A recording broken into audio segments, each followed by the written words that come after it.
There's an art to getting your slide transitions right.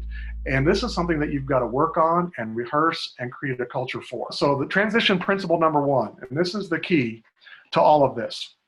Worshipers should be able to read the entire first line of the next slide before articulating the first word of that slide. And so what that means is, as that next slide pops up, my eyes should be able to read the whole first line, boom, hit and sing the first word. Usually what happens is the slide's a little bit late, and so I am reading that first line as we're almost all the way through it.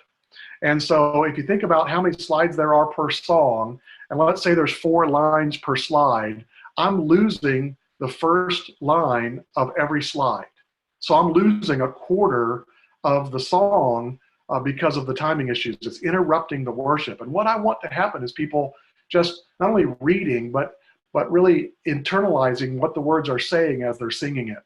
I'm a former worship pastor years ago, and so I really care about worship that doesn't get interrupted. And there's so many ways that things can get interrupted that we can't control, but this is one that we can. And this is an art as much as a science, because when is the timing right? So we got to teach this, that you've got to rehearse this during the pre-service, to rehearse it to where you can figure out, am I able to read that whole first line before the next one goes in?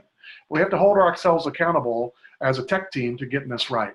And you know what I'm talking about here, where you've been to churches where the slides were just late every time.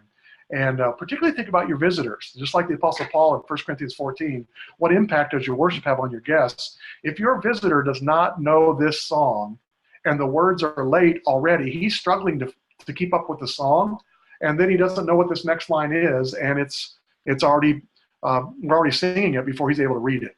And so there's just no way worship's going to happen with this song for any of your guests if you're a little bit slow. So principle number 2 is related to this. It's better to go early than late, because just in the same way that I want to be able to quickly read the first line and then sing the first word, the reverse of that is true. Is on the previous slide, the slide that we're currently on, I have read the entire last line before we get to the last word. Usually my eyes have read that about the beginning of that line. And so if you advance the slide before the last word, or 2 or 3, your people are not going to be upset about that, because they've read the whole last line already, and then they're just singing what they've already read.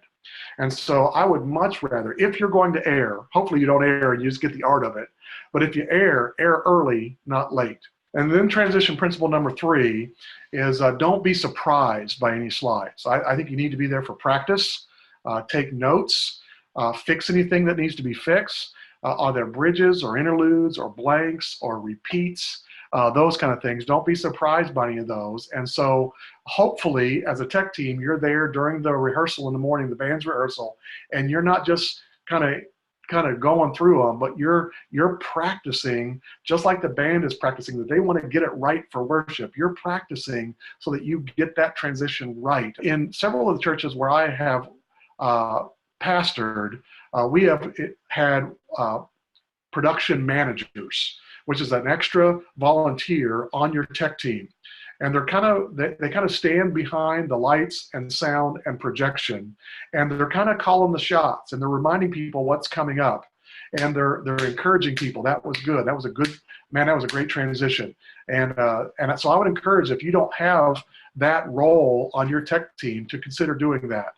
This is the person that can fill in if anything happens, but they would say, hey, we've got a video coming up, sound guys, the video ready to go. How many times have you been at a church where the video starts but the audio is not ready, and then the audio comes in a half a sentence into it, or something like that? And so having this production manager that stands behind the rest of the team and keeps them going is a great idea. But I can't tell you how critical this is to get this right, that you've got this rhythm, this art of getting the slides advanced properly so that people can just seamlessly flow through a song and not have the first line of every song they're waiting for, and they're getting frustrated. And that's the last thing we want. We just want them thinking about the words of the song rather than how the slides are moving. And so hopefully they don't even notice how things are going because it's so smooth.